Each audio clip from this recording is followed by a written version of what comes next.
अस्सलाम वालेकुम। आज हम सवाल नंबर 4 को डिस्कस करेंगे। सवाल नंबर 4 की स्टेटमेंट है कि find the indicated terms of geometric sequence. Geometric sequence के इंडिकेटेड टर्म मतलब जो टर्म वो आपको मालूम करने को कह रहा है वो आपने क्या करना है, मालूम करना है। पहला पार्ट है, उसने दिया A1 20 दिया है, कॉमन रेशो R उसने 10 दे दिया है, और A4 मतलब चौथी टर्म क्या करनी है, आपने मालूम करनी है। तो देखें, ये है उसका पहला पार्ट। अब देखें, A1 मतलब जो पहली टर्म है वो कितनी है 20, R कितनी दिया गया है 10, H4 क्या करना है आपने मालूम। हम जानते हैं कि ज्योमेट्रिक सीक्वेंस का जो फार्मूला होता है वो किसके बराबर होता है, AN is equal to A1 R N-1। N क्या है, N आपने जो टर्म मालूम करनी होती है वो N की जगह पर लिखते हैं। मतलब चौथी टर्म मालूम करनी है तो N की जगह पर क्या लिखेगा, वो उसने 4 लिखा है, ठीक है। A1 कहते हैं फर्स्ट टर्म कितनी है 20, तो A1 की जगह पर क्या लिखेंगे 20। R की जगह पर क्या लिखेंगे आप लोग 10, N की जगह पर 4 -1। अब देखें, 4 में से 1 निकालेंगे तो क्या बनेगा 3। अब इसका मतलब है जो 10 है वो कितनी दफ़ा ज़ार्ब होगा, 3 दफ़ा। 10 को 3 दफ़ा ज़ार्ब करेंगे तो जवाब क्या आएगा आपके पास 1000। फिर 1000 को 20 के साथ मल्टीप्लाई करेंगे तो आपके पास क्या आएगा 20,000। तो ये था उसका A4 मतलब चौथी टर्म आपने क्या करनी थी, मालूम करनी थी। इसका दूसरा पार्ट है, देखें दूसरे पार्ट में उसने A आपको दे दिया है 3 और कॉमन रेशो R भी उसने 3 दे दिया है। A7 मतलब सातवीं टर्म क्या करनी है, आपने मालूम करनी है। ज्योमेट्रिक सीक्वेंस है तो इसका फार्मूला क्या होता है, AN is equal to A1 R raise to power N-1। N आपने क्या करना है, जो टर्म मालूम करनी है, सातवीं टर्म है तो N की जगह पर क्या लिखेंगे 7। A1 कितनी है आपके पास 3, तो इसकी जगह पर लिखेंगे 3। और R कितनी है आपके पास 3, तो R की जगह पर भी क्या लिखेंगे 3। N कितनी था 7, तो N की जगह पर 7 -1। 7 में से 1 निकालेंगे तो क्या बनेगा 6, तो इसका मतलब है 3 कितनी दफ़ा ज़ार्ब होगा 6 दफ़ा। जब 3 को 6 टाइम्स मल्टीप्लाई करेंगे तो जवाब क्या आएगा 729। फिर 729 3 के साथ क्या होगा ज़ार्ब, तो जवाब आएगा 2187। तो ये A7 क्या करना था, आपने मालूम करना था। इसी तरीके से इसका तीसरा पार्ट है, A क्या है आपके पास 512 मतलब जो पहली टर्म है वो कितनी है 512, और कॉमन रेशो R कितनी है आपके पास 1/2। A5 मतलब पाँचवीं टर्म क्या करनी है, आपने मालूम करनी है। पाँचवीं टर्म मालूम करनी है तो इसका मतलब N की जगह पर क्या पुट करेंगे आप लोग 5। फार्मूला आप जानते हैं ये है, तो N की जगह पर क्या पुट किया आपने 5। A1 की जगह पर क्या पुट करेंगे आप लोग 512, और R की जगह पर क्या पुट करेंगे 1/2। N की जगह पर 5 -1। 5 में से 1 निकालेंगे क्या बनेगा 4। इसका मतलब 1 भी 4 दफ़ा ज़ार्ब होगा तो जवाब क्या आएगा 1, और 2 को जब 4 दफ़ा ज़ार्ब करेंगे जवाब क्या आएगा 16।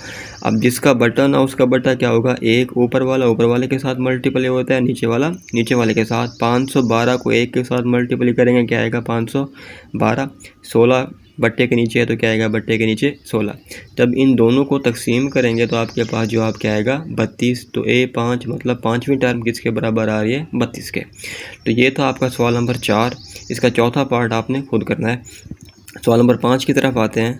सवाल नंबर 5 की स्टेटमेंट है, a writer wrote 120 words on the first day. एक राइटर 120 अल्फाज लिखता है पहले दिन, 240 words on the second day, और दूसरे दिन कितने अल्फाज लिखता है 240, and 480 words on the third day, और तीसरे दिन कितने अल्फाज लिखता है वो 480।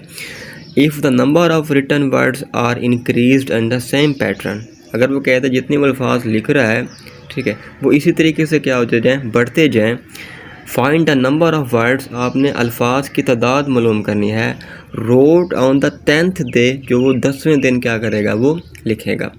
अब देखें, अब इस चीज़ में देखेंगे पहले आपने ये पता करना है कि ये अरिथमेटिक सीक्वेंस है या ज्योमेट्रिक सीक्वेंस है, ठीक है। इस चीज़ का पता कैसे चलेगा, अब पहले तो देख लें कि सीक्वेंस कैसे बन रही है। सीक्वेंस, ठीक है, सीक्वेंस कुछ इस तरीके से बन रही है, 120, 240, 480 अप टू सोन मैंने लिखा है A10, क्योंकि वो 10वें रोज़ क्या करना था आपने मालूम करना था। तो A10 मतलब 10वीं टर्म क्या करनी है आपने मालूम करनी है, ठीक है। अब सीक्वेंस इस तरीके से बन रहा है। अब ये देखना है कि ज्योमेट्रिक सीक्वेंस है या अरिथमेटिक। पहले आपने ज्योमेट्रिक सीक्वेंस के लिए आपने R फाइंड करना है। अगर कॉमन रेशो बराबर हो रहा होगा तो ये कौन सी सीक्वेंस होगी आपके पास ज्योमेट्रिक। अगर आप डी मतलब कॉमन डिफरेंस मालूम करेंगे, अगर वो बराबर हो रहा होगा तो इसका मतलब है फिर ये अरिथमेटिक सीक्वेंस है। तो जब मैंने डी फाइंड किया तो ये बराबर नहीं आ रहा था, इनके कॉमन डिफरेंस बराबर नहीं था इसका, तो इसका मतलब ये अरिथमेटिक नहीं है। तो ये कौन सी सीक्वेंस होगी, ये ज्योमेट्रिक सीक्वेंस है, क्योंकि इसका कॉमन रेशियो आर क्या है, बराबर है। तो मैंने लिखा है it is a geometric sequence because its common ratio are same, क्योंकि इसके कॉमन रेशियो क्या आ रहे हैं, एक जैसे आ रहे हैं। तो अब क्या क्या चीज़ दी गई है, पहली टर्म है, पहली टर्म क्या होती है A1, तो इसकी जगह पर लिखा A1 क्या है 120। फिर R क्या होता है, कॉमन रेशियो, मतलब दूसरी टर्म में से पहली टर्म क्या करते हैं आप लोग, डिवाइड, तो इसका आंसर क्या आ रहा है, तो A10 मतलब n की जगह पर क्या करना है आपने 10 पुट करना है, तो A10 क्या करना है आपने 10वीं टर्म को मालूम करना है।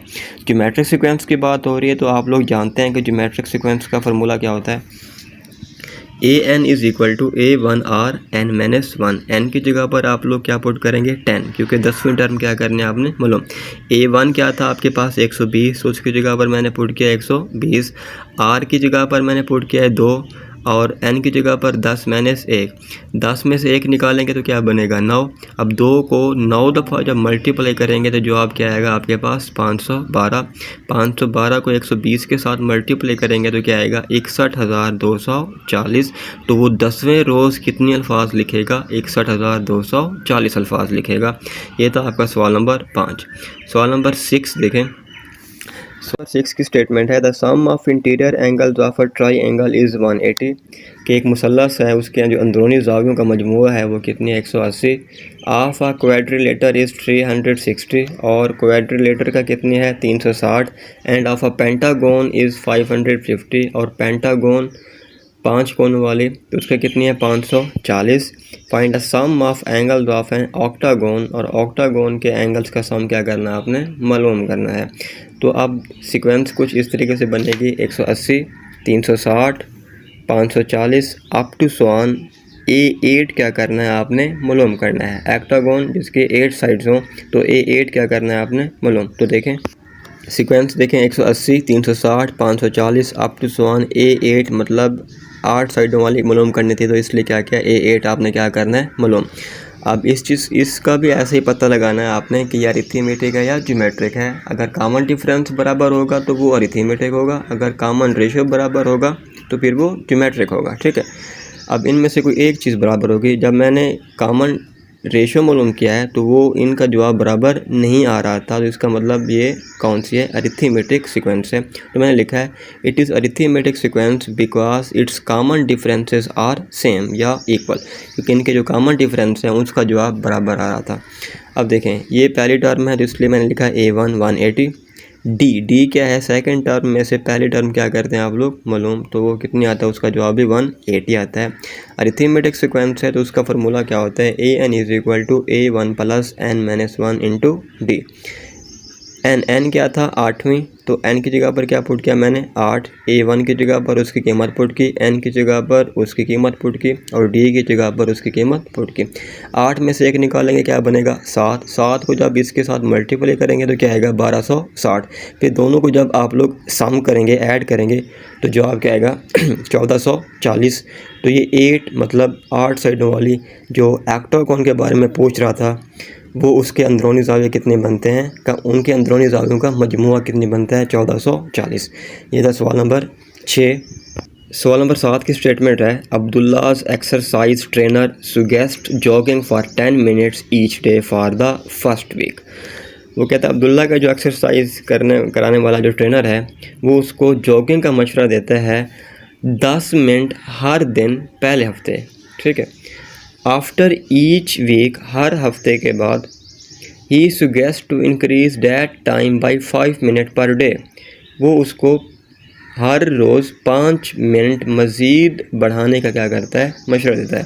मतलब पहले हफ्ते कितनी करता था वो 10 मिनट, तो दूसरे हफ्ते पर कितनी करेगा 15 मिनट, तीसरे हफ्ते कितनी करेगा वो 20 मिनट, मतलब हर हफ्ते वो 5-5 मिनट उसको बढ़ाने का क्या करता है मशवरा देता है। एट 6 वीक, छठे हफ्ते, how many minutes will he jog, कि वो छठे जो हफ्ते कितनी मिनट वो क्या करेगा जॉगिंग करेगा। ये आपने क्या करना है मालूम। तो देखें यहाँ पर सीक्वेंस कुछ इस तरीके से बन रही है कि पहले हफ्ते वो कितनी मिनट्स जॉगिंग करता था 10, फिर वो उसको 5-5 मिनट मज़ीद बढ़ाने का कहता है। पहले हफ्ते 10, दूसरे हफ्ते कितनी 15 मिनट करेगा, तीसरे हफ्ते कितनी 20 minute, up to so on. तो छठे हफ्ते का क्या करना है आपने मालूम, तो इसलिए A6 क्या करना है आपने मालूम। इसको ये भी क्या है, ये एक अरिथमेटिक सीक्वेंस है क्योंकि इसका कॉमन डिफरेंस क्या आ रहा है, बराबर आ रहा है, तो इसलिए ये क्या है अरिथमेटिक सीक्वेंस है। तो अरिथमेटिक सीक्वेंस के लिए आप जानते हैं कि फार्मूला क्या होता है, AN is equal to A1 plus N-1 into D. N कौन से हफ्ते का मालूम करना था, छठे, तो इसके एन की जगह पर क्या लिखा मैंने 6। A1 पहली टर्म होती है, तो पहली टर्म क्या आ रही है 10, तो उसकी जगह पर लिखा मैंने 10। एन की जगह पर 6, डी की जगह पर, डी क्या होता है कॉमन डिफरेंस के दूसरी टर्म में से पहली टर्म क्या करते हैं मनफी करते हैं, जो आप क्या आएगा 5, तो इसकी जगह पर लिखा मैंने 5। 6 में से 1 निकालेंगे क्या आएगा 5, 5 को 5 के साथ मल्टीप्लाई करेंगे तो क्या आएगा 25, 25 और 10 जमा करेंगे तो क्या आएगा 35। जो छठे हफ्ते वो कितनी मिनट एक्सरसाइज करेगा, जॉगिंग करेगा, वो 35 मिनट। ये था आपके एक्सरसाइज 2.3। मिलते हैं अपनी अगली वीडियो में एक्सरसाइज 2.4 के साथ, तब तक के लिए अल्लाह हाफिज़।